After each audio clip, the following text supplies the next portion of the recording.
Shalom, shalom peuple de Dieu. C'est toujours votre humble serviteur, pasteur missionnaire Julius Sumboula.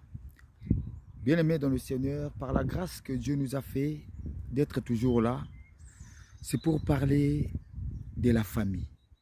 Bien-aimé, c'est quelque chose que Dieu a mis dans mon cœur de parler sur la famille. Parce que hier, je parlais aussi, la famille, bien-aimé, ce n'est pas une institution de ce monde. La famille n'est pas une institution créée par des organismes internationaux, Union européenne, ou les Américains, ou les anglophones. La famille, c'est une institution divine. Dieu a commencé ce monde par la famille. C'est pour cela, nous devons bénir nos familles. Aujourd'hui, le diable a profité d'entrer dans nos familles pour saccager, pour détruire. Bien aimé, c'est pour cela, par la grâce de Dieu, Jésus m'a fait encore la grâce de commencer encore à élever, selon la vision de cette assemblée centre de la parole du Saint-Esprit charismatique. Nous parlons de la famille. La famille, parce que nous ne pouvons pas prier, venir à l'église, mais tant que dans ta famille il y a des soucis, par rapport à tes enfants, par rapport à tes arrière-parents, parce qu'ils sont des sorciers, parce qu'ils sont des satanistes. Mais la Bible nous dit, celui qui est à toi est plus fort que celui qui est dans le monde.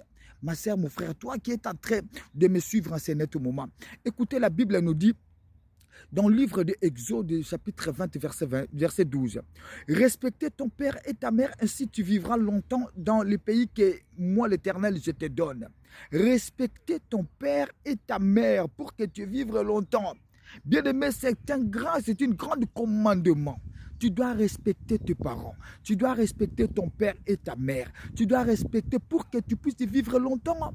Bien-aimé, il y a combien aujourd'hui qui sont en train de mourir avant que le parent? Il y a combien qui laissent ce monde? Il y a combien papa a acheté des parcelles? Papa a fait de bonnes choses, mais papa n'était pas un intellectuel. Papa n'était pas universitaire. Mais comment toi tu as fait l'université? Toi tu es un grand homme, une grande femme. Tu vis peut-être en Europe, tu fais des business, tu fais des affaires, mais il n'y a pas de bénédiction en toi. Or, la bénédiction, la Bible nous parle sur le respect, parce que la famille, c'est un sacré. La famille, c'est un sacré. Ce n'est pas l'institution de votre coutume, de votre tradition, de nos familles. La famille, c'est quelque chose qui est très, très, très important. C'est sacré. Nous devons toujours, bien aimé, demeurer dans la présence de Dieu. Bien aimé, nous devons intercéder pour nos familles, prier pour nos familles, parce que la famille, bien aimé, c'est une institution plutôt grande, puissante.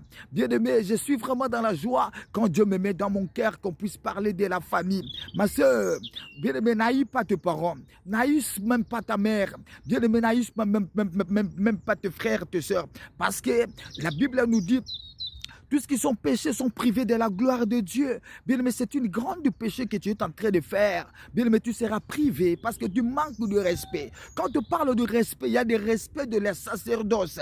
Il y a des respects même des hommes de Dieu. Il y a des respects de parents qui t'ont mis au monde.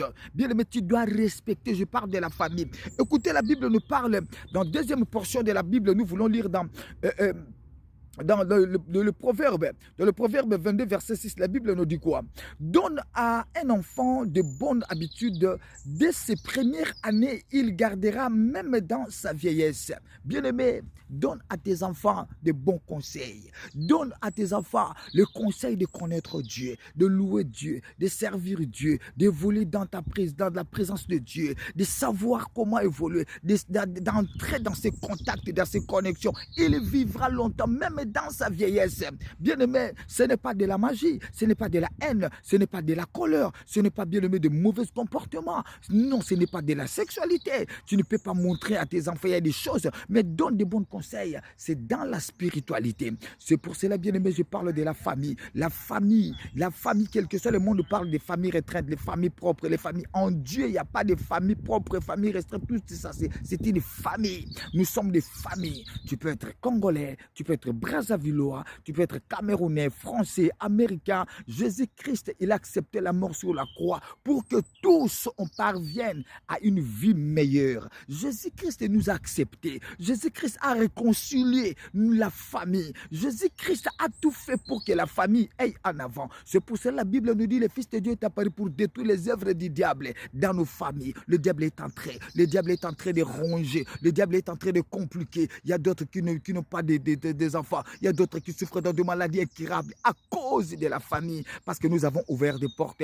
Le Satan est en train, le monde ténébreux est en train de travailler, est en train de bloquer. Bien-aimés, cherchez la paix avec tous. La Bible nous dit, sans la sanctification, personne ne verra la gloire de Dieu. La famille, unissons-vous dans la famille. S'il y a quelque chose, réunissez-vous. Appelez des hommes de Dieu pour prier pour la famille. Que Jésus-Christ vous bénisse. C'était votre humble pasteur missionnaire Julius Mboula qui parle de la famille, de toutes nos familles et de la famille sur la terre, dans le monde entier. Que Dieu vous bénisse abondamment. Merci et shalom.